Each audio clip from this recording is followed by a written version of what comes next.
One night, as his grandchildren slept restlessly under thin blankets, Elias, desperately searching for anything that could warm their small bodies, noticed an unusual crack behind a torn tapestry. With an effort that seemed to tear his soul, he pushed aside a stone slab, revealing a dark passage. The air there was strangely dry and warm. Guided by an ancient intuition, he descended, and what he found brought tears to his eyes.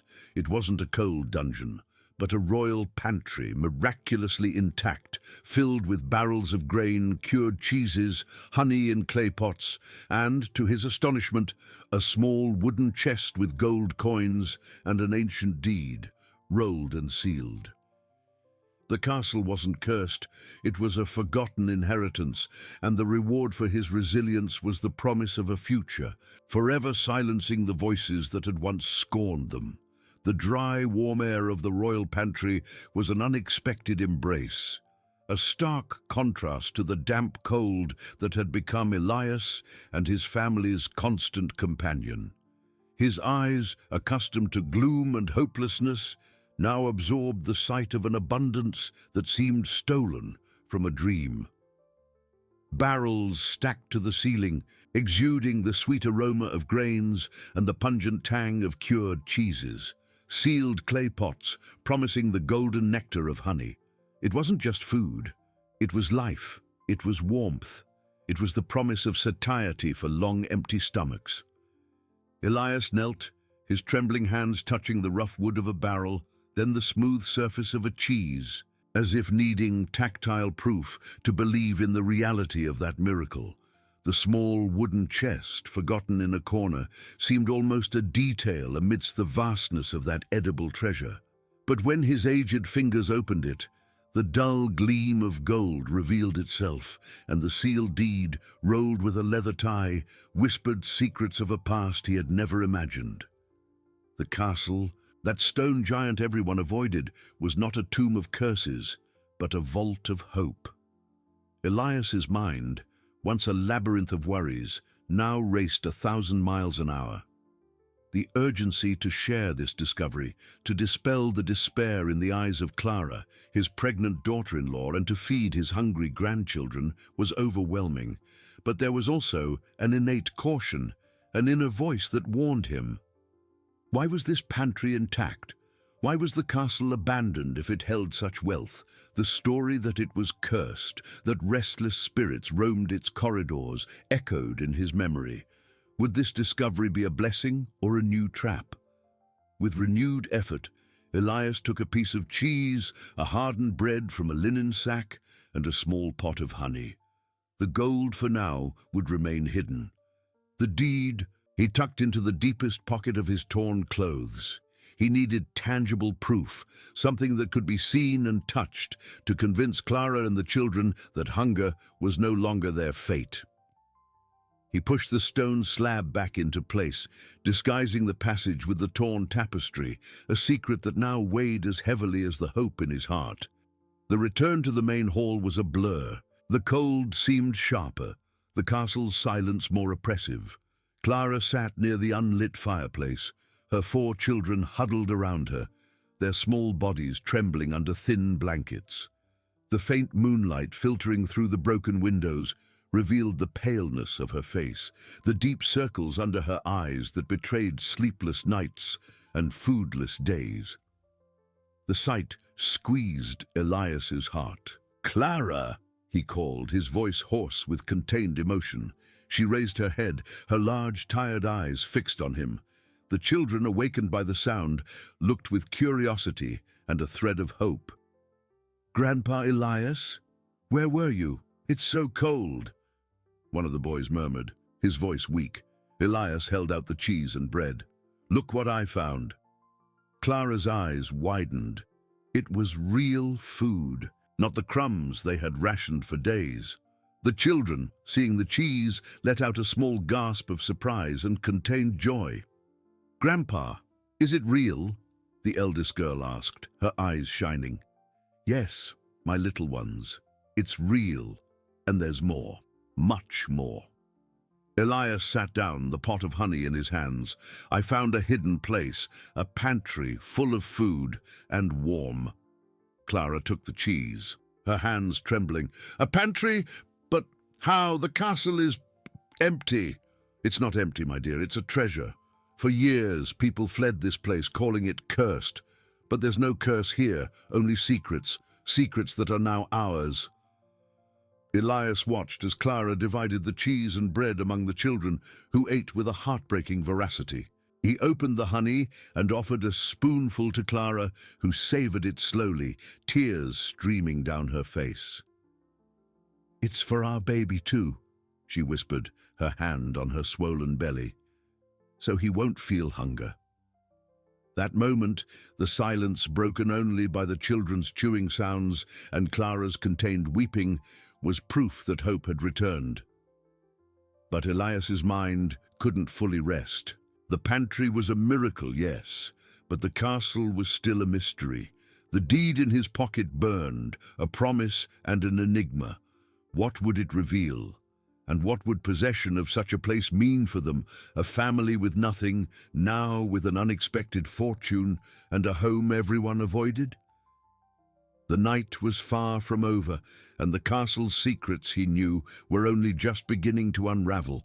Dawn brought with it a different light to the inhabitants of the forgotten castle. It wasn't just the sun peeking through the broken window panes, but the light of hope rekindling in Clara's eyes, and the muffled laughter of the children.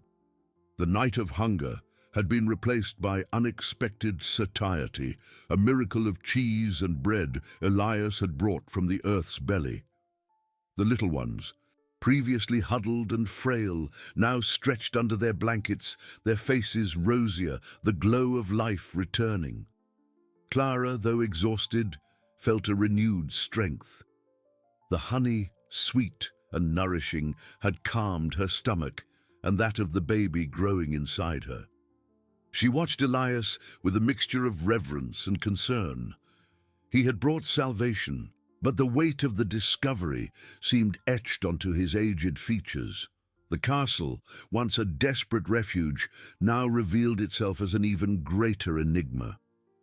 "Grandpa, Elias, can we have more cheese today?" the eldest girl asked, her voice still a little hoarse, but full of new vivacity. Elias smiled, a tired but genuine smile. "Yes, my dear, much more. But first, we need to be smart. This castle holds many secrets, and not all of them are food." He felt the parchment in his pocket, the deed burning against his skin.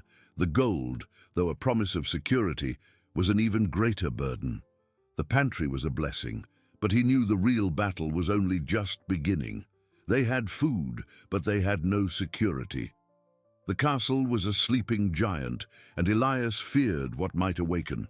As the children timidly played with the leftover bread, Clara approached Elias. "What did you really find, Grandpa? You said there was more than food." Her voice was a whisper, laden with a feminine intuition that rarely failed. Elias hesitated. How to explain to an already wounded heart the existence of a fortune, an inheritance, without awakening false hopes or, worse, an even greater danger? He took the parchment from his pocket, unrolling it carefully. The wax seal with a faded crest seemed as ancient as the castle itself. "This, Clara, is what can change everything, or complicate everything. It's a deed." Clara took the parchment, her eyes scanning the ancient letters and ornate language. She was a simple but intelligent woman, and the gravity of the document did not escape her. "A deed? Of what, Grandpa?" "Of the castle, my dear. It seems this place is ours." The revelation hung in the air, heavy and unreal. The castle everyone avoided, the place they had invaded out of desperation, was by right theirs. Clara's mind reeled. From a widow with nothing, with 4 children and one on the way, she suddenly found herself heir to a castle. The irony was cruel, but the hope overwhelming. But why was it abandoned? Why did no one ever claim it? She asked, her voice choked. Elias shook his head. "That's what we need to find out. The deed mentions the family lineage, the ancient lords of Valerius, and there's a clause, a condition. He pointed to a section of the parchment where the ink seemed darker, as if the passage had been added later, or with special emphasis. It says that the castle and its lands can only be claimed by a direct descendant who demonstrates unwavering resilience and a pure heart, capable of breaking the veil of disillusionment. And that, if the castle remains uninhabited for more than a century, it will revert to the crown, unless a legitimate heir occupies and revives it. Clara read the passage, her lips moving silently. Unwavering resilience, a pure heart. Grandpa, that sounds more like a riddle than a law. And perhaps it is, Elias agreed, his eyes fixed on the crest. Perhaps the curse wasn't of ghosts, but of a test, a barrier for the greedy. Who would seek an abandoned castle, rumored to be haunted, if not out of desperation? And who, but someone with a pure heart, would accept it as a home, despite everything? The tension didn't lessen, but transformed. It was no longer the tension of hunger, but of responsibility. They had an inheritance, but also a challenge. The castle was not just a shelter, it was a test. "And the gold, Grandpa?" Clara asked, remembering Elias's words about more than food. Elias revealed the small chest, the dull gleam of gold coins shimmering in the gloom. Clara's eyes filled with tears again, but this time they were tears of pure relief. "It's for the baby," she whispered, her hand on her belly, "so he can have a start, so he won't feel the hunger we felt." And that gold was the guarantee that the baby would not be born into abject misery, but with the promise of a future. It was proof that their resilience had been rewarded. But the castle was still cold, still dark in many places. The pantry was a treasure, but the rest of the fortress was a monumental challenge. Elias knew the first thing was to ensure warmth and security. "We need firewood, Clara. Lots of firewood. And we need to close the windows, fix the doors, make this place a real home." He stood, his energy renewed by the sight of the gold and the hope in Clara's eyes. "I'll go back to the pantry. I'll bring more food and maybe some tools that might have been left behind. You take care of the children, and don't tell anyone about the gold or the deed. This secret, for now, is just ours." As Elias headed back to the secret passage, Clara's mind buzzed. The castle, once a stone monster, now seemed like a silent guardian. But the question still lingered. If the castle was an inheritance and a test, who were the other players? Who could be interested in a place everyone avoided? The story of the curse was too convenient, and Clara felt there was more behind the abandonment than just superstition. The tension didn't dissipate. It merely shifted form from a visible enemy to a shadow lurking at the edges of her new, fragile hope. The castle had given them life, but it had also bound them to an uncertain destiny, to a game whose rules they did not yet understand. And time, with the baby on the way, was running out. Elias descended the stone steps again, his improvised lantern flickering in his hand, casting dancing shadows that seemed to stretch and shrink the damp corridors. The air in the passage was colder than the first time, as if the castle were breathing, and he felt a shiver that wasn't just from the cold. The deed in his pocket felt like it burned, a promise and a burden. The gold, a miracle, but the castle. The castle was an enigma that deepened with every step. Arriving at the pantry, the contrast was shocking. The dry warmth, the smell of spices and cereals, the abundance that stretched before him. It was a sanctuary within a ruined fortress. Elias took more cheese, bread, a jar of olive oil, and a sack of grains. But his eyes searched for something more. Tools. They needed tools to begin repairing what time and abandonment had destroyed. In a dusty corner, under a pile of empty sacks, he found a wooden box. Inside, to his surprise and relief, there was a hammer, some rusty nails, a small handsaw, and most importantly, a sharp axe. There was also a leather bellows, perfect for reviving a dying fire. As he gathered the items, a small glint caught his attention. Hidden under a barrel, there was a leather-bound book, its title almost illegible with age. Curious, Elias picked it up.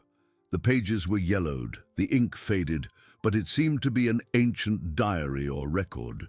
He carefully placed it in his sack, feeling that this book might contain more secrets than the pantry itself. Elias's intuition, forged by years of hardship, told him that the castle's true wealth lay not just in the gold or the food, but in the stories it held.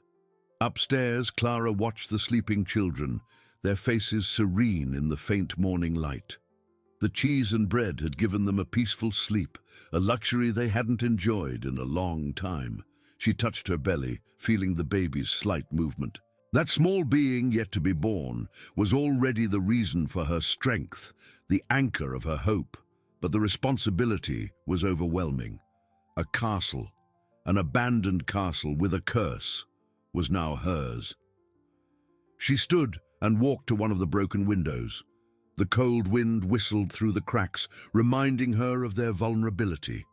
The castle was enormous, its stone walls dark and imposing, but also full of holes, like a shipwreck.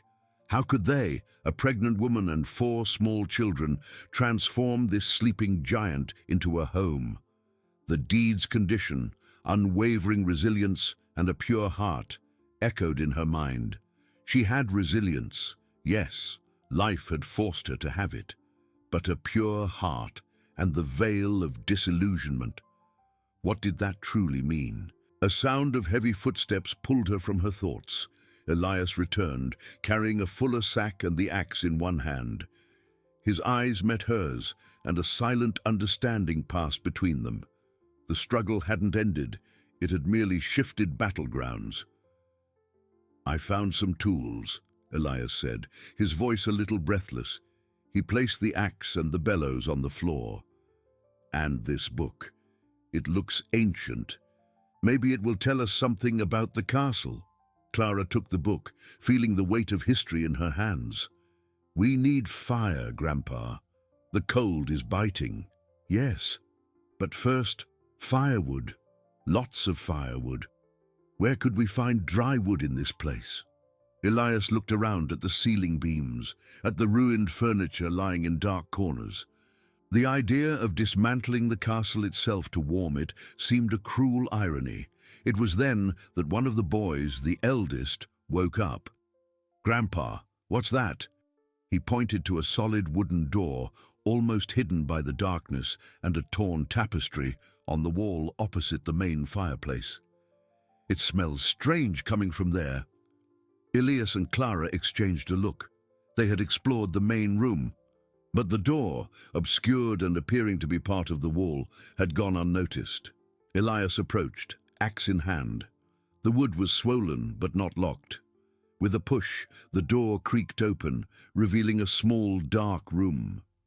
The smell the boy had mentioned was of mold and earth, but also subtly of dry wood. Inside, methodically stacked, were logs of firewood covered by a thin layer of dust. A centuries-old reserve, waiting, and next to the firewood, a pile of charcoal. It was as if the castle were revealing its secrets one by one, offering them the tools for their own survival. "Firewood," Elias whispered, a hint of awe in his voice. "And charcoal. The castle isn't just giving us food and gold, it's giving us a home." Clara felt a wave of emotion. It was more than luck. It was as if the castle were responding to their need, to their resilience, but the feeling that there was a greater purpose, a test, didn't disappear. As Elias began to bring the firewood to the fireplace, and the children, now awake, watched with curiosity and new hope, Clara opened the book Elias had found. The first page, though faded, seemed to be a preface. She began to read softly, the ancient words sounding strange in the castle's silence. May this diary serve as a guide for those of pure heart who seek the truth. For Valerius Castle is not cursed by spirits, but by a betrayal that sealed its fate and hid it from the world, awaiting the return of its true lineage. The veil of disillusionment is the lie that covers it, and only the truth can set it free. Clara stopped reading, her heart pounding. The veil of disillusionment, the betrayal. The castle wasn't cursed, it was hidden. And they, the family with nothing, had stumbled not upon a refuge, but upon a story waiting to be rewritten. The tension didn't diminish, but transformed into a somber anticipation. They weren't just heirs, they were the protagonists of an ancient drama. And the castle, with its secrets and its promise, was only just beginning to reveal itself. The warmth of the fireplace, finally lit by Elias, was a welcome comfort, but the chill of uncertainty still hung in the air.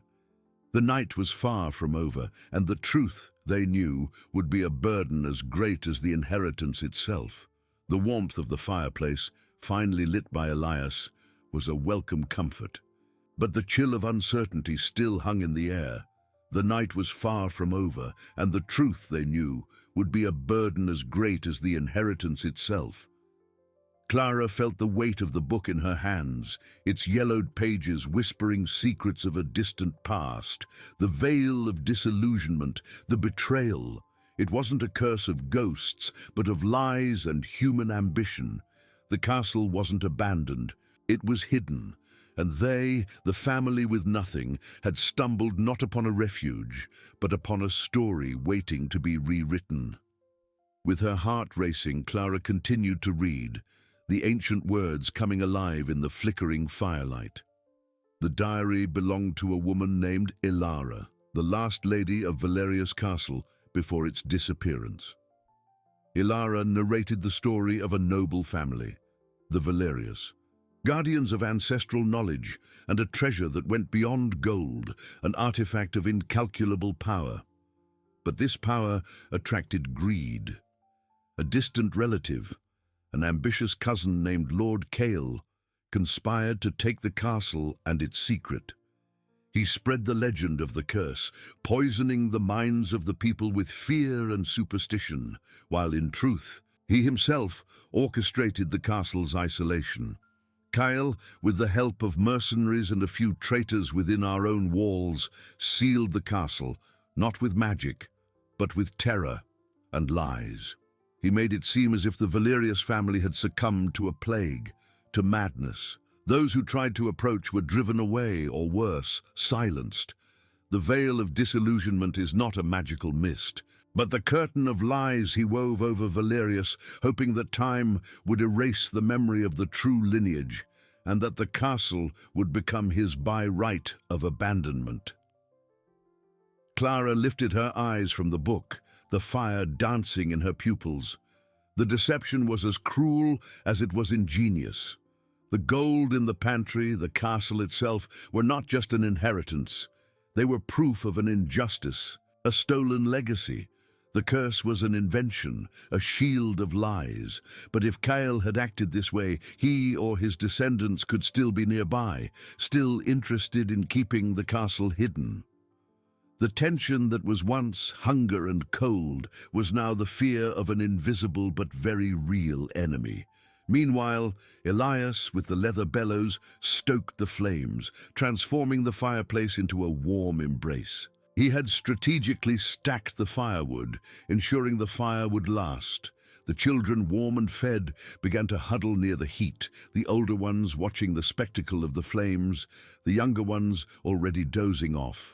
The smell of smoke and burning wood, once a sign of danger, was now the aroma of safety. "What does the book say, Clara?" Elias asked, his voice low but laden with expectation. He felt the change in the atmosphere, the gravity that had settled on Clara's face. Clara took a deep breath, Ilara's words echoing in her mind. "It's not a curse, Elias. It's a betrayal. The castle was hidden by an ambitious relative who spread lies to drive everyone away.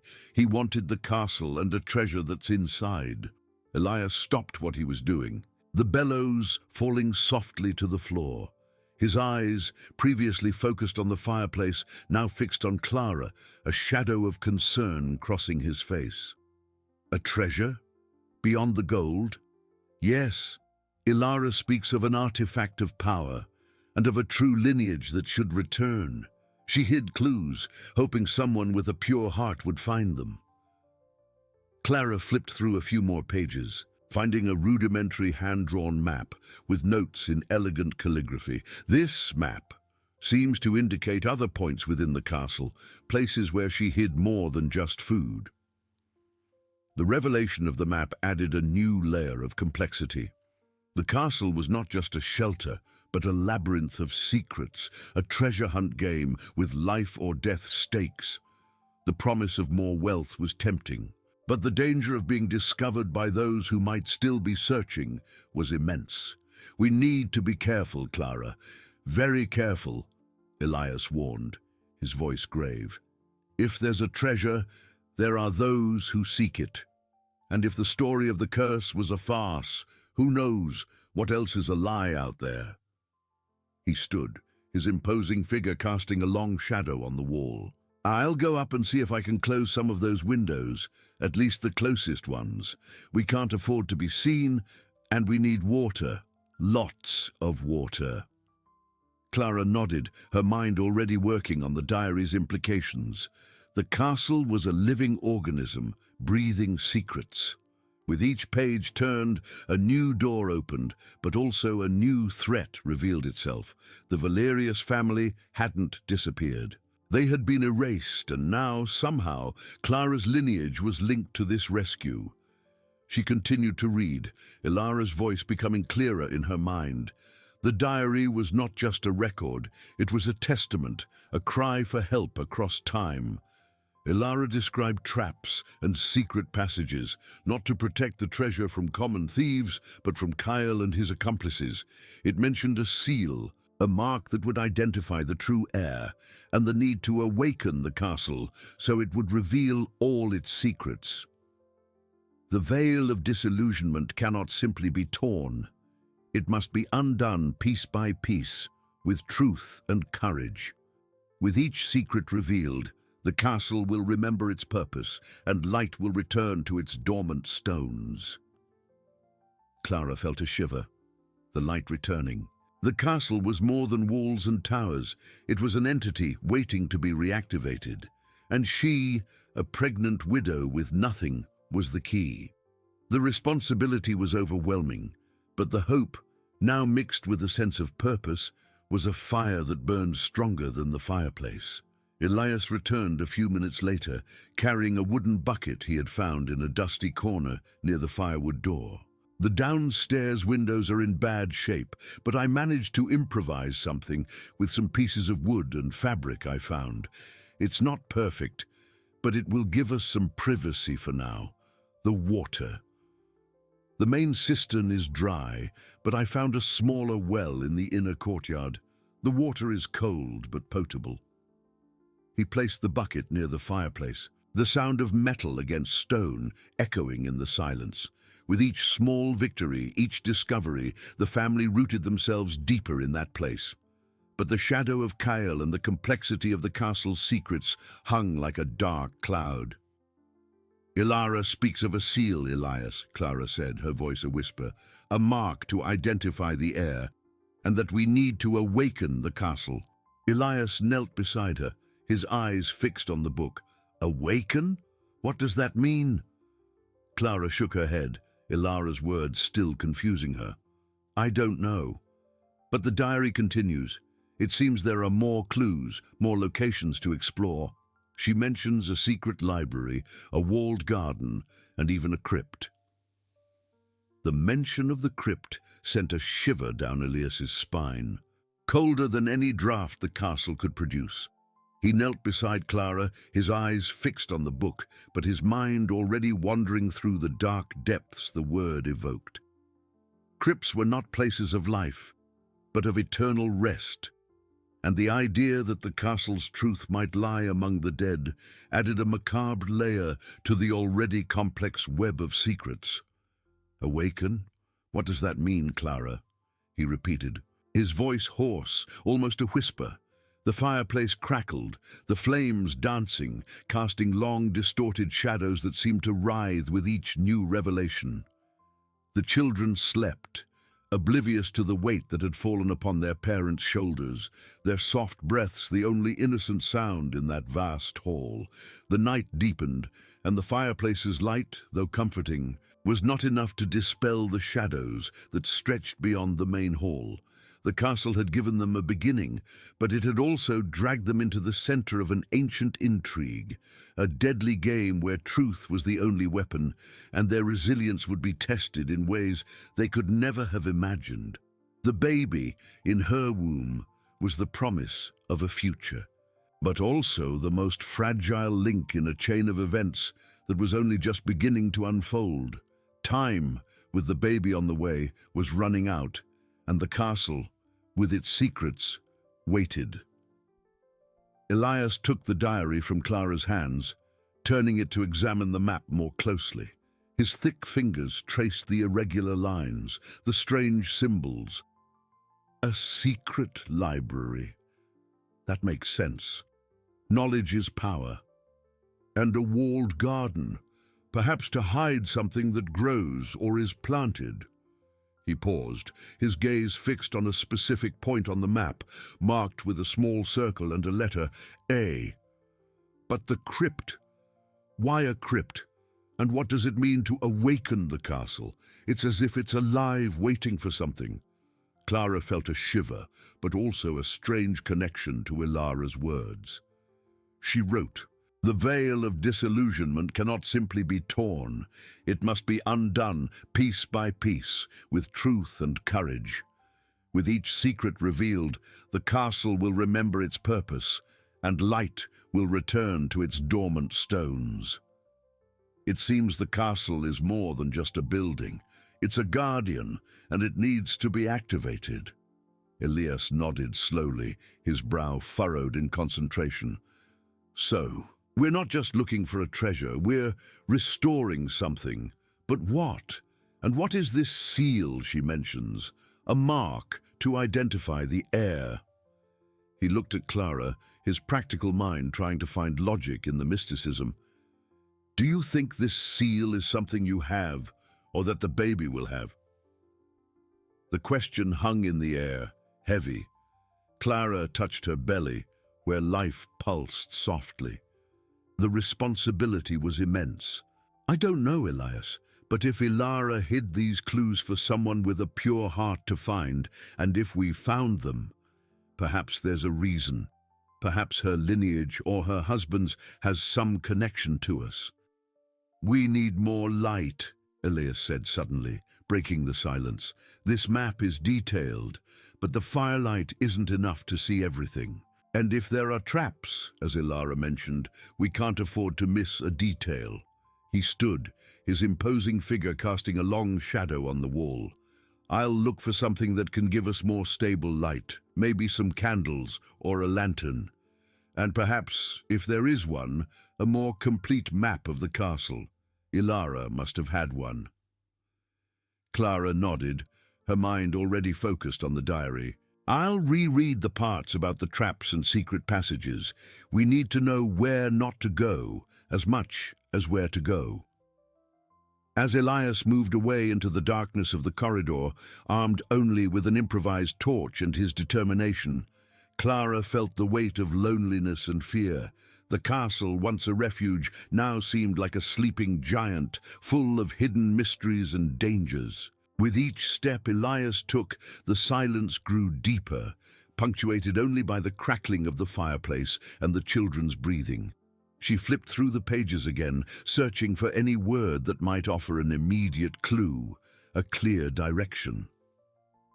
The first step to awakening Valerius, Ilara had written in more urgent calligraphy, is to find the eternal flame. It is not fire, but the memory of what was lost, and it is kept in the heart of the library, behind the curtain of knowledge. Only truth and the hand of the true heir can reveal it. Clara read and reread, the words echoing in her mind. Eternal flame, curtain of knowledge, library. It seemed like a riddle, but now she had a starting point. The secret library. But where would it be? And how could she, an ordinary woman, be the hand of the true heir? The seal, the mark, a distant sound, a creak of old wood, made Clara raise her head, her heart pounding. Was it Elias or the castle moving? The tension was palpable, an invisible thread stretched to its limit. With each passing moment, the threat of Chaol or his descendants seemed more real, closer. They were invading territory that had been stolen, and the truth, once revealed, could be as dangerous as it was liberating. The castle was not just waiting, it was observing. And they, the family with nothing, were about to ignite the first spark of its ancient flame, the eternal flame. It was not fire, but the memory of what was lost. Clara reread the phrase, Ilara's words dancing in her mind like ghostly embers, the secret library, the curtain of knowledge. It all sounded like a fairy tale, a riddle from a forgotten age, but the reality of the castle, with its miraculous pantry and whispering secrets, was more than any fable. And the hand of the true heir, could it be her? Or the small being growing in her womb, the most fragile and perhaps the strongest link to the destiny of that place? The weight of responsibility was a tight knot in her chest, but hope, a stubborn flame, refused to be extinguished. The distant creak repeated, closer this time, followed by a metallic sound and the dragging of something heavy. Elias. Clara took a deep breath, trying to calm her racing heart. Minutes later, Elias's tall, shadowy figure emerged from the darkness of the corridor, not with a torch, but with an ancient, dusty, wrought-iron lantern he had found in a hidden niche. The light, though dim, was more constant, and cast a golden glow on the stone walls, revealing details that had previously been hidden by the dancing shadows of the fireplace. He also carried a small roll of parchment, yellowed and cracked. That looked like a map. "I got it," Elias said, his voice hoarse with effort, but with a tone of triumph. He placed the lantern on the floor near Ilara's diary, and the parchment unrolled with a dry rustle. This lantern was hidden behind a torn tapestry, and this is a map, not of the entire castle, but of a section. It seems to be a floor plan with some strange annotations. Clara leaned over the parchment, the lantern light revealing elegant calligraphy, but different from Ilara's. It was a detailed map of an upper floor with marked rooms and some secret passages indicated by dotted lines. A peculiar symbol, a spiral with a central dot, appeared repeatedly at various points. Ilara speaks of an eternal flame and a curtain of knowledge, Clara began, pointing to the latest notes in the diary. She says they are in the secret library, and only the hand of the true heir can reveal it. Elias traced his finger over the map, his eyes fixed on the symbols. Eternal flame. Curtain of knowledge. What does that mean? And where is this library? He paused, his finger pointing to a corner of the map, where the spiral with the central dot was more prominent, next to an unnamed room. Here, this room has no name, but it has this symbol. And look, there's a secret passage leading to it, indicated by these dotted lines. It seems to be behind a false wall or a bookshelf. Clara felt a shiver. The map's precision, the connection to Ilara's words, it all fit. The curtain of knowledge. Perhaps it's that false wall, or the bookshelf, something that hides the entrance. And the spiral symbol. What does it mean? Elias pondered, his practical mind seeking an explanation. It could be a family mark, or perhaps a type of mechanism. Ilara mentioned traps. The mention of traps brought a chill. They were dealing with something far more complex than they expected. The castle was not just a shelter, but a minefield of riddles and dangers. "We need to be cautious," Clara said, her voice a whisper. Ilara wrote that the veil of disillusionment cannot simply be torn. It must be undone piece by piece with truth and courage. This isn't just about finding a place. It's about understanding the castle's purpose. Elias nodded, his eyes serious. Yes, and time is running out. Kyle won't leave us alone for long, and the baby. He touched Clara's belly with his fingertips, a gesture of affection and concern. We need to find this library, Clara stated, determination hardening her voice. If the eternal flame is the memory of what was lost, perhaps it holds the answers about the seal, about the air, about Kale, about everything. They spent the rest of the night studying the map and the diary, the lantern light casting dancing shadows that seemed to dance with the castle's secrets. The map indicated that the unnamed room was on an upper floor, accessible by a side staircase they had not yet fully explored. It was a task for the day, when natural light could help dispel the shadows and dangers. As dawn approached, Elias extinguished the lantern, and the room plunged into a soft gloom, lit only by the last embers of the fireplace. The night's silence was deep, but now it seemed charged with palpable expectation. The castle was no longer dormant. It was beginning to awaken, and with it, the dangers of its past. With each passing moment, the family rooted themselves deeper in that place, but also became more vulnerable. The truth, once revealed, could be their salvation or their ruin. The castle waited, and they, with the map in hand and hope in their hearts, were ready to take the next step. Dawn brought with it a promise and a burden. The first rays of sun, timid and pale, crept through the high window cracks, painting the cold stone with golden and grey hues. The children still slept, their small bodies huddled together near the residual warmth of the fireplace, oblivious to the weight of the secrets the night had revealed. But for Clara and Elias, sleep had been brief and restless, punctuated by visions of dark corridors and ancient riddles. The map, now unrolled on the improvised table, seemed sharper in the daylight. The spiral with the central dot, the symbol of the unnamed room, called to them with a silent urgency. The eternal flame, the curtain of knowledge, the hand of the true heir.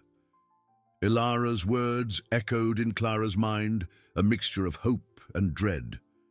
"We need to go," Clara whispered, her voice hoarse from the sleepless night. She looked at her children, her heart aching. "But we can't take them to a place Ilara described as full of traps." Elias nodded, his eyes scanning the map with calculating intensity. "Leo and Mia are old enough to look after the younger ones for a while.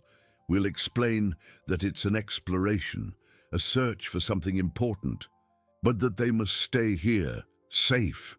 This main hall with the pantry nearby is the safest place we've found so far." The decision was made with the pain of a temporary farewell. When they woke, Leo and Mia received the task with a mixture of pride and apprehension, Leo's curious eyes fixed on the map. "Are you going to find a treasure, Mama?" Clara smiled faintly. "Perhaps, my love, but a treasure of knowledge, of answers, something that can help us understand this place and what we must do." With the wrought iron lantern in one hand and the map in the other, Elias led the way. Clara followed closely, Ilara's diary pressed against her chest, each page a weight, each word a clue. The side staircase leading to the upper floors was a tunnel of darkness and oblivion. Stone steps, worn by time and abandonment, creaked under their feet. The air was colder here, dense with the smell of mold and centuries of accumulated dust. Cobwebs like ghostly veils hung from every corner, and the silence was so profound that the sound of their own breaths seemed deafening. "Ilara was no ordinary woman," Elias murmured, his voice echoing off the walls. "She hid these secrets with a purpose, and if Kyle and his descendants didn't find them, perhaps it's because they didn't have the pure heart she mentioned." Clara thought of the gold and the food in the pantry. of the providence that had guided them there. Or perhaps because they weren't looking for the right answers. They were looking for power, not truth. They ascended, floor after floor, each one more desolate than the last. Elias's map was of a specific section, and they needed to find the correct floor. Finally, after an exhausting climb, they reached a landing that corresponded to one of the markings on the parchment. The corridor ahead was narrow, lined with dark wooden doors, many of them fallen or with rusted hinges. "Here," Elias pointed to the map, then to a slightly ajar door on the left. "The unnamed room with the spiral symbol should be around here. The map indicates the secret passage is behind a wall or a bookshelf." Clara's heart pounded. They were so close. The room was dark and empty, with a single high window that barely allowed any light in. The air was stagnant, heavy. There was no furniture, only the outline of where it once stood. The walls were bare stone, except for a section at the back, which seemed smoother, almost seamless. Elias approached, rapping on the wall with his knuckles. The sound was hollow, different from the rest. "A false wall," he concluded, "or perhaps a built-in bookshelf, the curtain of knowledge." He began to search for levers or mechanisms, running his hands over the surface, testing every inch. But the wall was solid, cold, and unmoving. There were no cracks, no visible seams. Ilara said that the veil of disillusionment cannot simply be torn. It must be undone piece by piece with truth and courage, Clara recalled, reading the passage again in the diary, and that only truth and the hand of the true heir can reveal it. Elias frowned. The hand of the true heir. What does that mean? A mark? A special touch? Clara touched her belly, where the baby moved softly. Could it be the baby? Or herself, driven by a connection she didn't yet understand? She approached the wall, her fingers brushing the cold stone. She felt a subtle, almost imperceptible energy emanating from it. It wasn't just stone. There was something more. Her eyes scanned the surface, searching for something Elias might have missed in his search for an obvious mechanism. And then she saw it. A slight discoloration in the stone, forming the outline of a spiral, identical to the symbol on the map, but almost invisible. It was right in the center of the false wall. "Elias, look here," she said, pointing. "The symbol. It's etched into the stone, but it's so subtle you can barely see it." Elias leaned in, his keen eyes now focused. "You're right, it's the same symbol, but there's no way to open it. No seams." Clara felt an impulse. A silent voice in her mind, or perhaps just intuition, guided her. She placed the palm of her hand over the spiral symbol. The stone was cold, but as her fingers settled into the outline, a slight vibration ran through her skin. A soft warmth began to emanate from the stone, and the spiral symbol seemed to glow for an instant, a golden pulse that only she seemed to feel. Then, with a slow, deep creak that echoed throughout the corridor, the stone wall began to move. It didn't open like a door, but slid to the side, revealing a narrow, dark corridor that seemed to lead into the castle's depths. The air coming from within was fresh, almost clean, unlike the mold outside. Elias recoiled, surprised. "Clara, you opened it! The hand of the true heir!" Clara felt a shiver of power and fear. It was real. She, the widow with nothing, was unraveling the secrets of a forgotten castle. The corridor was short, leading to a circular chamber. In the center, there was no literal flame, but a pedestal of dark stone, and upon it a multifaceted crystal, the size of a fist, that pulsed with a soft internal light, like a beating heart. It was not fire, but it radiated warmth and an energy that filled the room. "The eternal flame," Clara whispered, amazed. As they approached, the crystal's light intensified, projecting intricate patterns on the walls. And then the walls began to change. They were no longer stone. Images emerged like ghostly projections, scenes from a distant past. A man and a woman smiling, building the castle, children running through the corridors, a happy family. But the images shifted, the crystal's light flickering with an ancient pain, faces contorted in fear. Dark shadows approached, figures with cruel eyes. Ilara's voice, or something that seemed her essence, echoed in Clara's mind, not in words, but in feelings. Betrayal, theft, Kael's corrupted lineage, the need to hide the truth, to protect the future. The crystal pulsed stronger, and one image stood out from the others, a baby wrapped in a blanket, with a small, spiral-shaped amulet hanging around its neck. The same symbol, the seal, the eternal flame, was not fire, but the living memory of the castle, guarded and projected through the crystal, and it was showing them what had been lost and what needed to be recovered. The truth was overwhelming, a whirlwind of emotions and information. They had found the eternal flame, but what it revealed was only the beginning of a much larger and much more dangerous story. The castle was awakening, and with it, the memory of its pain and the promise of its redemption.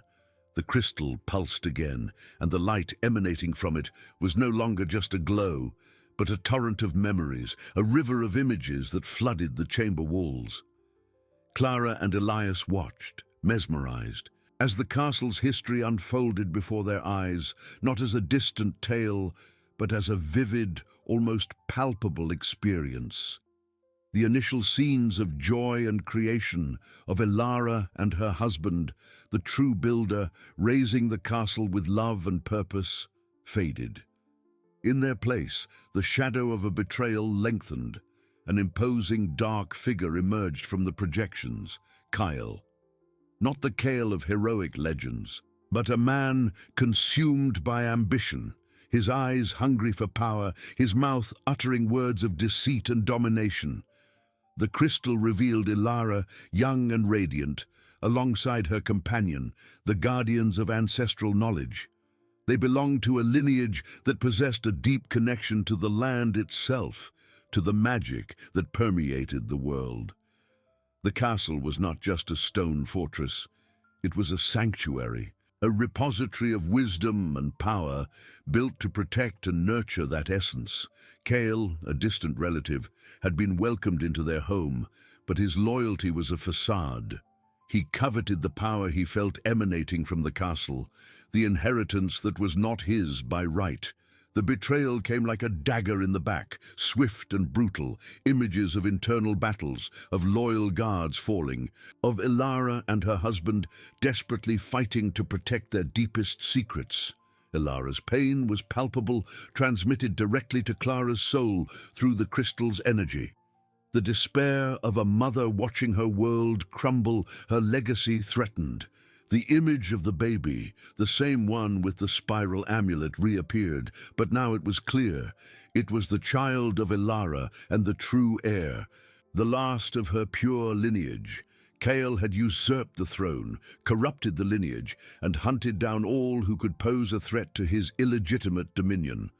Ilara, in her last act of love and sacrifice, had hidden the baby, the true heir, and with him, the castle's deepest secrets, the diary, the map, the intact pantry, the hidden gold.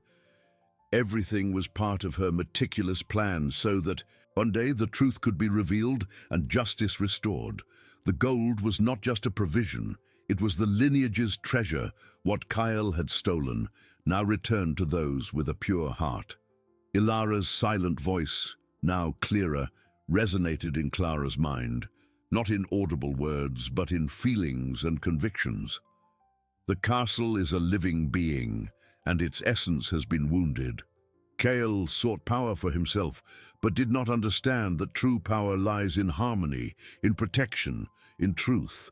He sealed himself and his descendants in a prison of ignorance, unable to see what was right before their eyes. Only the pure lineage, the true blood, can fully awaken the castle and heal its wounds. Clara placed her hand on her belly. The baby stirred, as if responding to the ancestral energy filling the chamber. Could her child be the true heir, or herself a bridge to this forgotten lineage? The spiral amulet, the same symbol she had touched to open the passage, an undeniable connection. Elias beside her watched with a mixture of awe and understanding. He did not feel Ilara's emotions in the same way Clara did, but the images were undeniable. The story of betrayal and usurpation was clear. So Kyle wasn't the founder, but the usurper, he murmured, his voice hoarse. And his lineage. They lived here for generations, never knowing the truth, or perhaps never caring to seek it. The crystal pulsed one last time, and the images fixed on a single scene. The castle's blueprint, but with a new detail. A section that previously seemed to be just a solid wall, now glowed with the same golden light as the spiral symbol. It was a map within a map, an indication of an even deeper, more secret place. In the center of this new section, an ancient word, written in an alphabet neither Clara nor Elias recognized, but which Clara's mind instinctively translated. The heart of the castle. Nell. The crystal's light began to dim, the projections on the walls fading. The energy in the room did not completely dissipate, but became more subtle, like a distant whisper. The eternal flame had fulfilled its function, revealing the past and pointing the way to the future. Clara felt the weight of responsibility. It wasn't just about finding food and shelter, it was about restoring a truth, healing a wounded place, and protecting a lineage. Her baby, the small being growing inside her, was part of it all. The heart of the castle, Clara said, her voice an echo in the now darker chamber. That's where we need to go. Elias approached the pedestal, studying the crystal. Ilara hid all this so that the true heir could one day claim what was theirs. But why now? Why us? Clara touched the crystal, feeling the residual warmth. Perhaps because the time was ripe, perhaps because Kyle's lineage finally ran out, and the castle was ready to open itself to someone with a pure heart, someone who seeks not power, but refuge and protection for their family. She thought of the children sleeping in the main hall, oblivious to the magnitude of what was happening. The full pantry, the gold. They weren't just luck, they were providence, Ilara's legacy waiting for the right moment. But the tension didn't diminish. If Kale's lineage had ruled for centuries, what would happen if they discovered the truth was being revealed? Were there other dangers besides the physical traps that Ilara had mentioned?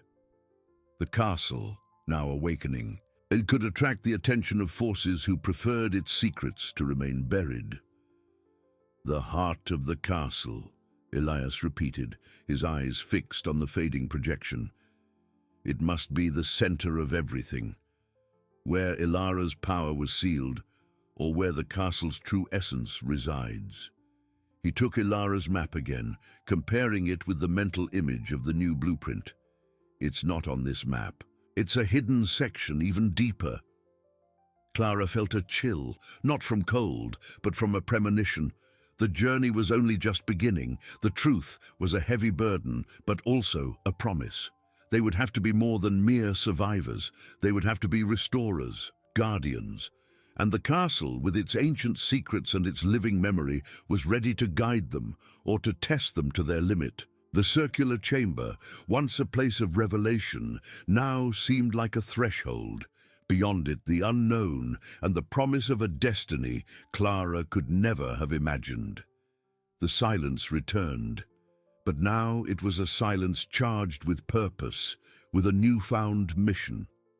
They had the answers to the past, but the future was still a labyrinth, and the path to the heart of the castle, undoubtedly, would be the most dangerous of all. The crystal's light waned, not extinguishing completely, but receding into an inner glow, like a heart calming after a monumental effort. The projections on the walls faded, leaving behind only the cold stone and dancing shadows. The silence that followed was not the emptiness from before, but a filled silence, heavy with the newly discovered truth. Clara and Elias remained motionless, the echoes of Ilara's story still resonating in their minds, the gravity of their new mission weighing upon them. Clara placed her hand on her belly again, feeling the small movement within. It wasn't just her baby. It was a connection, a link to this ancestral lineage, to the castle's destiny. The spiral amulet, which she had touched to open the passage, seemed to vibrate in her memory, a symbol of her own undeniable bond. Ilara's pain and love, Kyle's betrayal, the promise of redemption, everything intertwined in a complex knot of responsibility. The heart of the castle, Elias repeated, his voice hoarse, almost a whisper in the heavy air. He moved away from the pedestal, his eyes sweeping the chamber as if searching for something more. Some final clue. She hid all this so that the true heir could one day claim what was theirs. But why now? Why us? Clara touched the crystal one last time, feeling the residual warmth. Perhaps because the time was ripe, perhaps because Kyle's lineage finally ran out, and the castle was ready to open itself to someone with a pure heart, someone who seeks not power, but refuge and protection for their family. She thought of the children, sleeping in the main hall, oblivious to the magnitude of what was happening. The full pantry, the gold. They weren't just luck. They were providence, Ilara's legacy, waiting for the right moment. But the tension didn't diminish. If Kyle's lineage had ruled for centuries, what would happen if they discovered the truth was being revealed? Were there other dangers, besides the physical traps that Ilara had mentioned? The castle, now awakening, could attract the attention of forces who preferred its secrets to remain buried. Ilara herself had spoken of Kyle and his descendants, sealed in a prison of ignorance. But ignorance did not mean harmlessness. "We need to go back for the children," Clara said, her voice gaining firmness. The priority, above all, was her family's safety. "We can't leave them alone for too long." Elias nodded, putting away the map. "Yes, and we need a plan. Wherever this heart of the castle is, it won't be easy to reach. Ilara hid it for a reason." As they turned to leave the chamber, the crystal's glow pulsed one last time, weaker now, almost a farewell. As they passed through the corridor leading back to the secret passage, Clara felt a subtle change in the air. The corridor of silence, which had previously seemed just a stone tunnel, now seemed to breathe. There was an almost imperceptible murmur, like the whisper of wind through invisible cracks, or perhaps the castle itself awakening, its ancient mechanisms stirring. The secret door closed behind them with a soft, almost inaudible sound, but one that resonated in Clara's mind as the closing of one chapter and the opening of another. They emerged into the previous room, where the spiral staircase awaited them. Elias's torch cast dancing shadows, transforming each recess into a potential hiding place. "We have to be careful," Clara whispered, her hand on her belly, the other holding Elias's. "If the castle is awakening, who knows what else might awaken with it?" Ascending the staircase, each step felt heavier than the last. The feeling of being watched intensified. It wasn't an immediate threat, but a presence, as if the castle were evaluating them, testing their determination. The architecture, once merely ancient, now seemed alive, its stones guarding centuries of secrets. Upon returning to the main hall, the contrast with the silence of the secret chamber was striking. The fire in the fireplace crackled softly. The children slept soundly in their improvised nests, oblivious to the whirlwind of their parents' discoveries. The scene of peace was a poignant reminder of what they were fighting to protect. Clara knelt beside her children, stroking each one's hair. The simplicity of their sleep, The innocence of their faces reinforced the urgency of her mission. It was no longer just about them, it was about the future of her children, and perhaps the future of the castle itself. Elias sat beside her, Ilara's map in his hands, his eyes fixed on the lines and symbols. We need to study this, every detail, every passage. The heart of the castle is not just a place, it's the key to everything. Clara looked at the fire, the flames dancing like the crystal's memories. The truth was overwhelming, but also liberating. They had found more than a refuge, they had found a purpose. The pregnant widow with nothing and her 4 children had become the guardians of a legacy, the restorers of an ancient truth. But the path ahead was uncertain, and the dangers, now that the castle was awakening, were more real and deeper than they could ever have imagined. The night would be long, filled with the weight of decisions and the promise of a journey that had barely begun. They knew that from now on, every step would be a test, and the castle, with its secrets and its living memory, would be their guide and their adversary. The fireplace crackled, a familiar, comforting sound that night seemed almost a lament. Clara watched the flames dance, the shadows projected on the great hall's walls, once empty, now populated by the ghosts of an ancient history. Her children slept, their faces serene in the flickering light, oblivious to the overwhelming weight that rested upon their parents. Elias was beside her, Ilara's map unfolded on his lap, his eyes scanning the lines and symbols as if seeking an answer the stone still refused to give. The main hall's silence was a stark contrast to the whirlwind of revelations they had just witnessed. Ilara's voice still echoed in Clara's mind, the crystal's images still vivid. She placed her hand on her belly, feeling the small being within. A life that was, somehow, the central point of that entire ancestral plot. It was not just a baby, it was the heir, the promise of redemption, the lost link the castle awaited. "It's not here," Elias whispered, his voice hoarse, breaking the silence. He pointed to the map.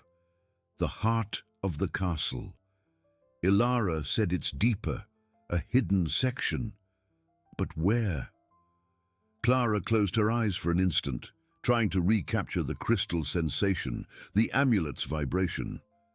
She spoke of a seal, Elias, of a power that was sealed, and of Kyle and his descendants trapped in a prison of ignorance.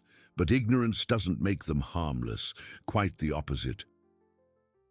The tension in the room was almost palpable, denser than the fireplace smoke. The castle, which before was a refuge, now revealed itself as a silent battlefield, a stage for a centuries-old war. The castle's awakening was not just a metaphor. Clara felt it in her bones, in the subtle vibration of the air, in the almost imperceptible murmur that seemed to come from the stones themselves. "If the castle is awakening," Elias continued, his eyes fixed on the map, but his mind clearly elsewhere, "then its secrets cannot remain hidden for long, and if others know, if Kale's lineage still exists and they discover that the truth is being revealed, that the true heir is here." The word heir hung in the air, heavy with implications. Clara felt a chill. They were not just survivors, they were guardians, and the burden was immense. "We need more than a map," Clara said, her voice firm, though her heart pounded. "We need a guide. Ilara wouldn't have revealed all this to us without a path, the crystal, the amulet. They are keys." Elias nodded, carefully folding the map and putting it away. "Yes, but what else? The castle is vast. Every corridor, every room could hide a clue or a trap. And time is not on our side. If the castle is awakening, others might feel it, forces that prefer its secrets to remain buried." The night advanced, and with it the feeling that the outside world was drawing near. The wind outside, which had once seemed merely nature's lament, now sounded like a whisper of warning, laden with omens. Clara remembered Ilara's words about Kyle and his quest for power, the betrayal that led to the sealing. His descendants, even if ignorant of the truth, could be drawn by the energy now emanating from the castle. "The corridor of silence," Clara said suddenly, remembering the secret passage that had led them to the crystal chamber. "When we returned, I felt something different. It wasn't just a stone tunnel. It seemed to breathe." There was a murmur. Elias looked at her, his eyes narrowing in thought. The corridor of silence. Perhaps it's not just a passage, but a threshold, a place where the castle communicates, or where Ilara's defenses are strongest.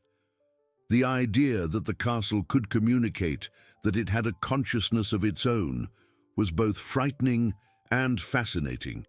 It was a living being, not just a pile of stones, and it was choosing Clara and her family.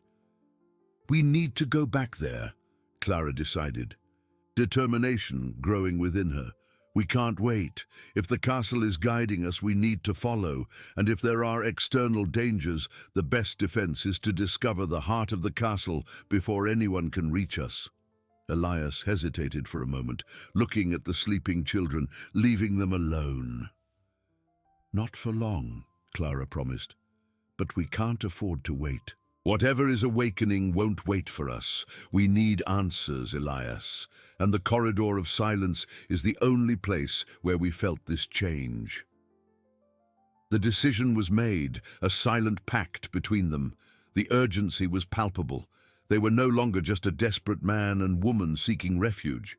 They were the protagonists of an ancient prophecy, the guardians of a legacy. As they prepared to venture again into the castle's depths, a distant, almost inaudible sound reached their ears.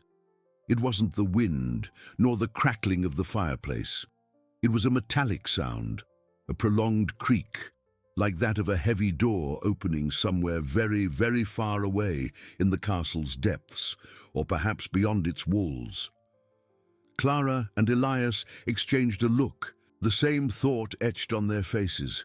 The castle was not just awakening, it was opening, and not just for them. The danger was no longer a premonition, it was a presence, and it was moving. The night, which seemed long, suddenly became too short. The journey to the heart of the castle was no longer a matter of choice, but of survival. The metallic creak echoed, not as a whisper, but as a deep groan coming from the stone's depths, or perhaps from beyond it. Clara and Elias exchanged a look, a shiver running down their spines. It wasn't the wind, nor the crackling of the fireplace. It was a sound of opening, heavy, ancient, and laden with a blood-chilling threat. "What was that?" Clara whispered, her hand instinctively pressing her belly, as if to shield the small being within from that dark omen. Elias stood, torch in hand, his eyes sweeping the great hall's shadows. Ilara's map, now put away, seemed to burn in his pocket. "I don't know. But it didn't come from inside the castle, or at least not from a part we know." His voice was grave, his concern evident. It sounded like a door, a main entrance. The implication was clear and terrifying. If the castle was opening, it wasn't just for them. Others might be sensing the awakening, drawn by the same energy Ilara had sealed. Kyle's descendants, perhaps, or others who coveted the power the castle held. "We need to go," Clara said, the urgency in her voice overcoming her fear. She looked at the sleeping children, their innocent faces in the flickering light. Her heart ached, but her determination was unshakable. Now, the corridor of silence. If the castle is communicating, we need to listen. Elias nodded, the decision made. There was no time to hesitate. With each passing second, the danger drew closer. "Let's go, but we'll be quick. We can't leave them alone for too long." With a last glance at their children, they moved. The descent down the spiral staircase, once a journey into the unknown, was now a race against time. Each step seemed to amplify the castle's sounds. The murmur Clara had felt before, now more present, like a distant chorus of ancient voices. The shadows danced, more alive, more threatening. The castle was not just awakening, it was manifesting, its ancestral presence becoming palpable. Upon reaching the previous room, where the secret passage was hidden, the air was denser. The hidden door, which had previously blended perfectly with the wall, now seemed to have a subtle, almost inviting outline. Elias opened it carefully, the soft creak of the stone revealing the darkness of the corridor of silence. "Wait," Clara whispered. Extending her hand, she closed her eyes, concentrating. The murmur was stronger here, a vibration that resonated in her own bones, in the baby she carried. It wasn't an audible sound with her ears, but a resonance felt with her soul. It was as if the castle itself was singing, a melody of centuries of pain and hope.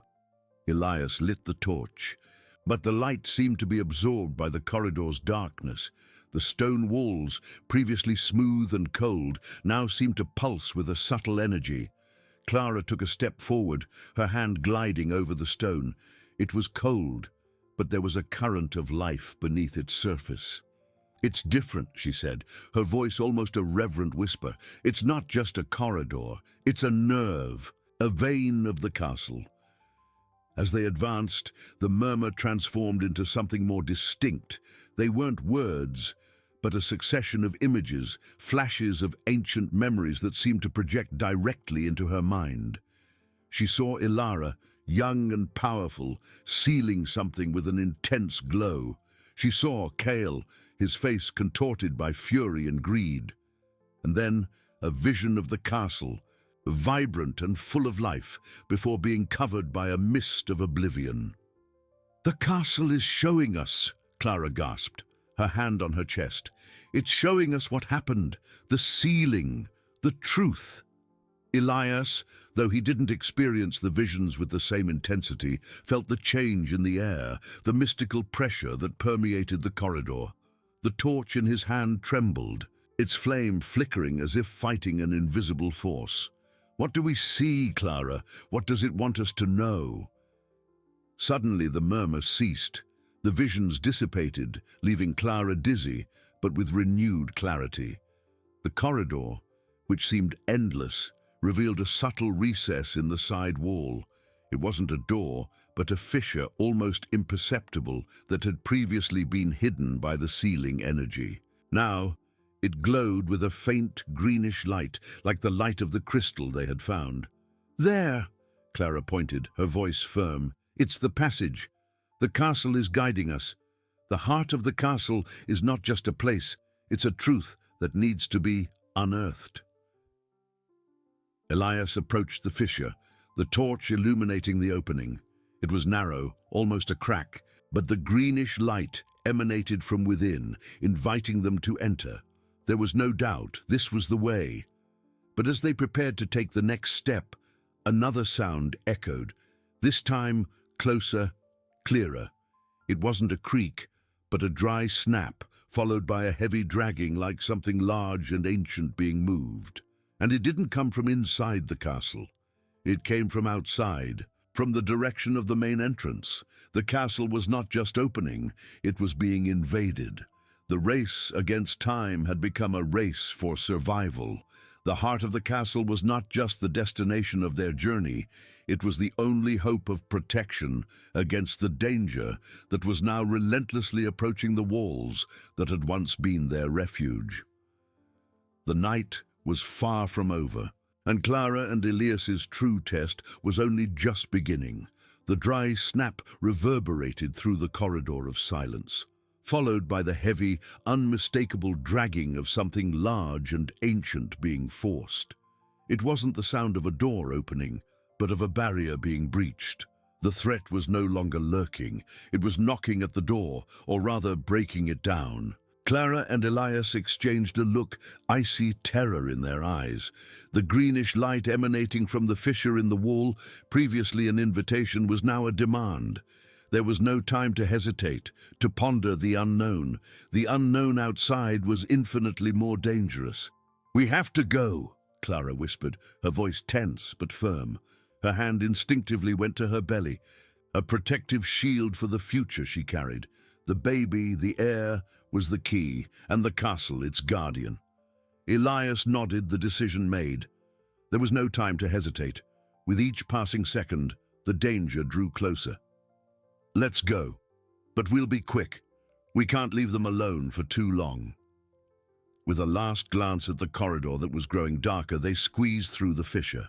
The passage was tight, the cold, damp stone walls brushing against their clothes. But the greenish light intensified, pulsing with an energy Clara felt in every fiber of her being. It wasn't just light. It was a silent song, a vibration that resonated with the murmur she had felt before. The tunnel opened abruptly into a vast, imposing circular chamber. The air here was different, charged with the essence of centuries of magic and memory. There were no torches, but the chamber was bathed in a soft, ethereal light, emanating from a gigantic crystal that floated in the center, pulsing with the same greenish light that had guided them. It was the heart of the castle. In all its glory and mystery, the crystal was larger than anything Clara had ever seen, cut with a perfection that seemed supernatural. On its surface, images danced and transformed like a river of memories. Ilara appeared, her translucent and majestic figure hovering above the crystal, her wise eyes fixed on Clara. "You have arrived, Guardian," Ilara's voice echoed in Clara's mind, not as a sound, but as a clear, resonant thought. "Time is short. Kyle and his descendants have felt the awakening. They will come to claim what was never theirs."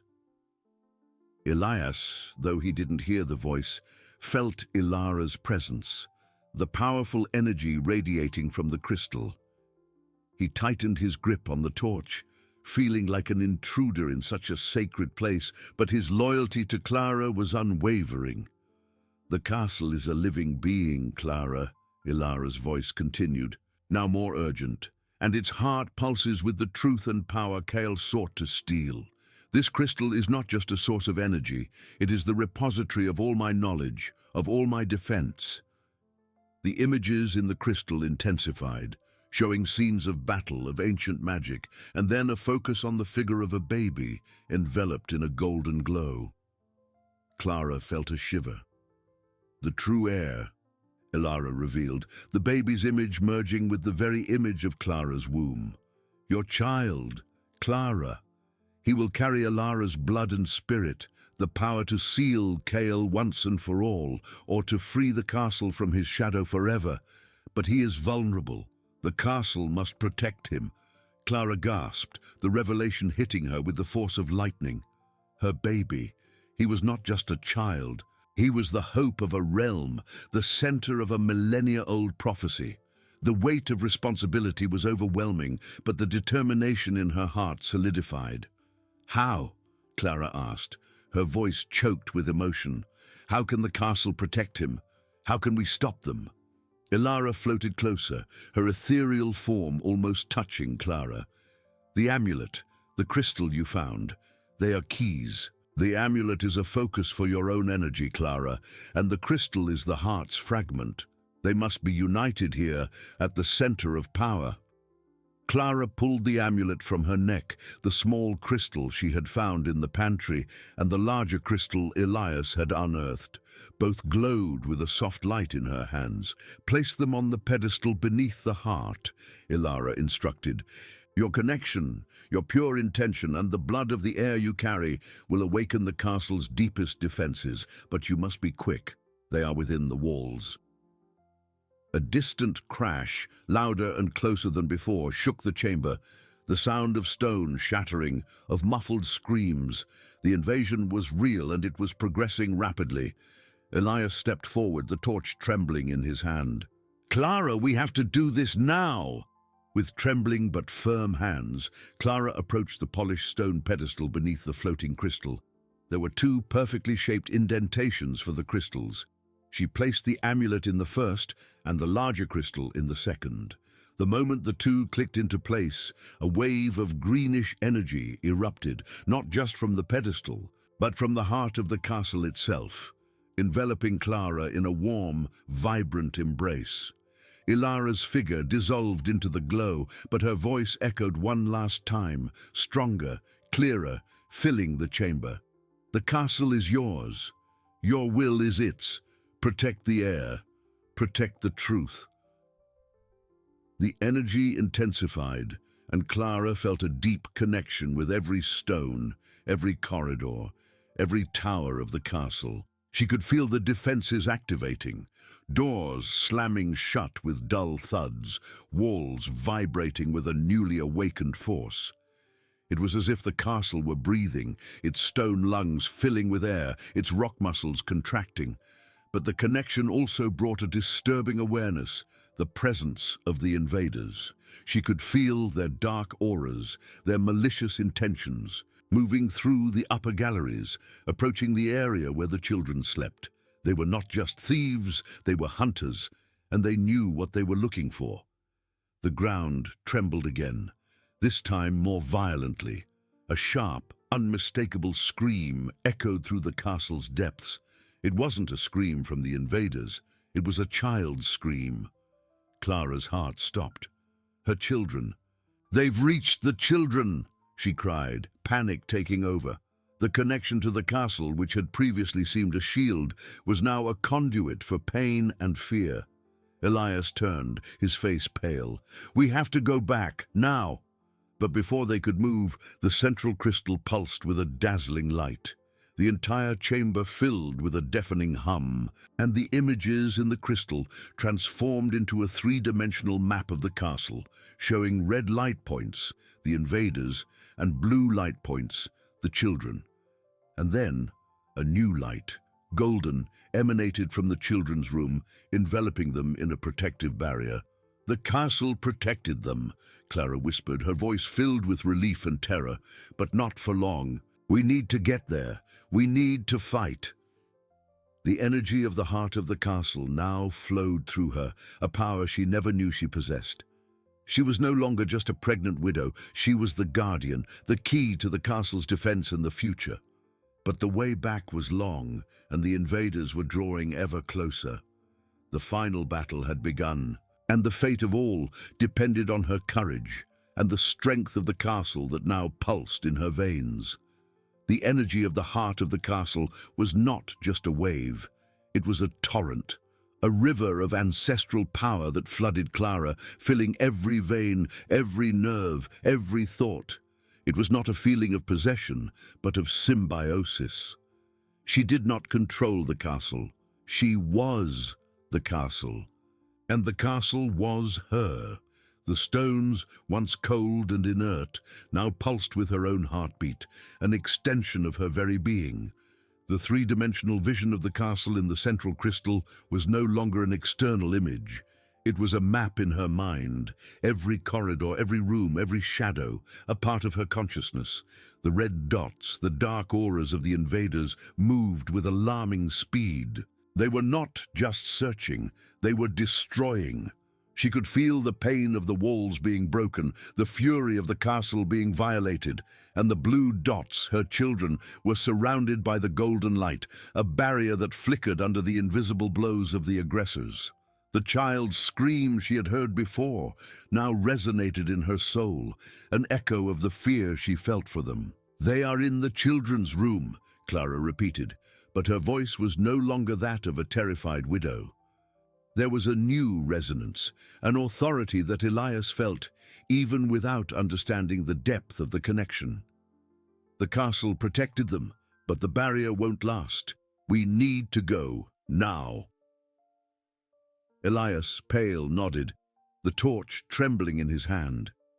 He could feel the change in Clara, the aura of power that enveloped her, but the danger outside was real and tangible. "How?" "The way back is long, Clara, and they are everywhere." But Clara no longer looked at the fissure through which they had entered. Her eyes were fixed on a section of the chamber wall, where a new fissure, previously invisible, began to delineate itself, bathed in the same greenish light. It was a path that only now revealed itself, a secret artery of the castle that opened for her. "The castle will guide us," she said, and before Elias could question, the stones of the wall moved, not with a creak, but with a soft murmur, revealing a dark, narrow passage. It was different from the first fissure. This one seemed to invite them, not squeeze. "This way," Clara commanded, and Elias, without hesitation, followed her. The torch barely penetrated the darkness, but the greenish light, now emanating from Clara's own body, illuminated the way. The tunnel wound upwards at a steep incline, and Clara felt the castle adjusting around her, passages opening and closing, confusing the invaders, creating labyrinths for them while opening a direct path for her. She could feel the presence of Kale and his descendants. There were many, and their magic was dark, defiling the castle's purity. They were determined, moving with brutal efficiency, breaking through the defenses the castle tried to erect. The sound of shattering stones and muffled screams continued to echo, closer now, mixing with the sounds of heavy footsteps and guttural voices. "They are using dark magic," Clara whispered, her voice tense. "They are trying to break through the physical and magical barriers. The castle is fighting, but they are many." Suddenly the tunnel opened into an upper gallery, one Clara recognized as being near the children's rooms. The air was heavy with smoke and the smell of burnt stone. The golden light protecting the children pulsed with less intensity, and Clara felt a tightening in her chest. The barrier was giving way. Ahead, in the corridor leading to the rooms, shadowy figures moved. They were large, hooded men, with strange symbols etched into their robes. They wielded weapons that gleamed with a sinister light, and one of them was focused on the children's bedroom door, his hand outstretched, emanating a dark energy that battered against the golden barrier. "They're breaking down the door," Elias growled, raising the torch like a weapon. Clara felt a wave of fury. It was not just her fury, it was the castle's fury, Ilara's wrath, the ancestral guardian flowing through her. The crystal at her neck and the fragment she held in her right hand shone with a dazzling intensity, and the greenish light that enveloped her grew stronger, almost a shield. "No," Clara said, her voice now an echo of Ilara's, deep and powerful. "They will not touch my children, they will not touch my home." With a thought, a massive stone door, which had previously seemed an inseparable part of the wall, slid out of its frame, blocking the path of the more distant invaders. A cry of surprise and rage echoed. At the same time, the floor beneath the feet of one of the men attacking the children's door gave way, and he fell into a newly formed pit, his scream lost in the depths. The other invaders turned, shocked, their eyes fixed on Clara, who now glowed with a supernatural light. They did not see just a woman, they saw the manifestation of the castle's very will. The man, still trying to break the golden barrier, hesitated, his magic faltering. "Kyle will not have this castle," Clara roared, and with a wave of her hand, the very air in the gallery seemed to condense and explode, sending the invaders flying backward. The golden barrier around the children's room pulsed with renewed strength, and her children's cries, once of despair, now seemed to be of relief.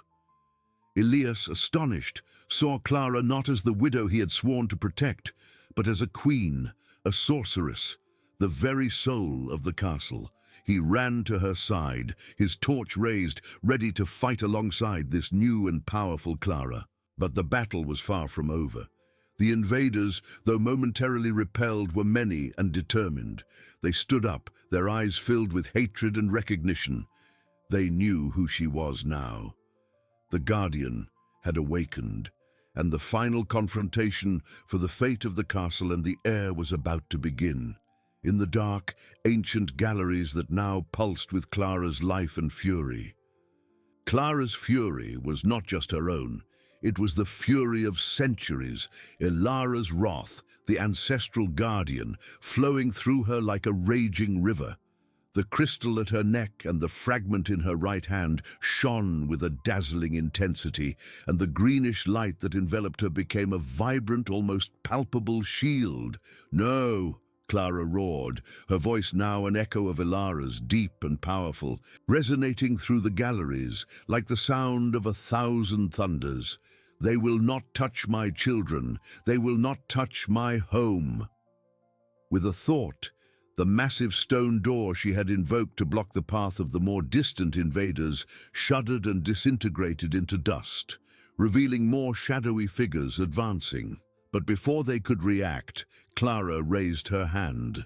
The floor beneath the nearest men transformed into quicksand, swallowing them into an abyss of stone and darkness.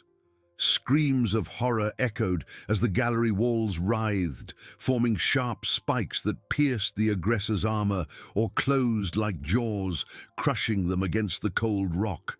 The remaining invaders, their eyes wide with terror and hatred, recoiled. But one of them, taller and with a more intense aura of dark magic, advanced. It was Kyle himself, or one of his most direct descendants, imbued with his essence. His face, previously hidden by the hood, was revealed, eyes red as embers, an ancient scar crossing his face, and a cruel smile that promised pain and destruction. He raised his hands, and a sphere of dark energy,